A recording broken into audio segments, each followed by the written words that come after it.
So, you just got an FDA Form 483. Let's break down exactly how to respond. First things first, don't panic. It's not a final verdict, but it is a serious warning. It's basically the FDA's official list of concerns they found during their inspection. Okay, so the form's in your hands, and believe me, the clock is ticking now.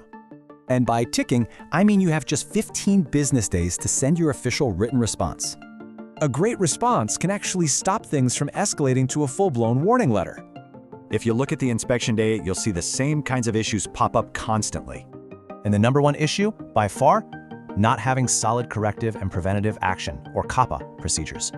This means your response absolutely has to be built around a strong CAPA plan. See, CAPA isn't just a quick fix. It's about fixing the entire system for good. Think of it like two sides of the same coin, fixing the problem now and preventing it forever. A really strong CAPA system is going to follow a clear, documented process, just like this one. All right, so how do you actually write this thing? It has to be organized and super convincing. Rule number 1, address every single observation one by one. Don't lump them together. For each point, you've got to dig deep. Find the real root cause, not just the symptom. Tools like the 5 whys are perfect. They show you're being systematic, not just patching a hole.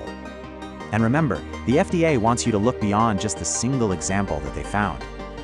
You need to document and track everything. This proves your plan is actually being put into action. And don't just make promises.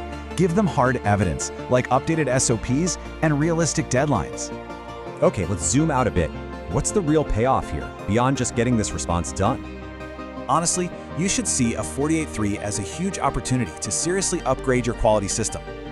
So the real question is your quality system ready for whatever comes next?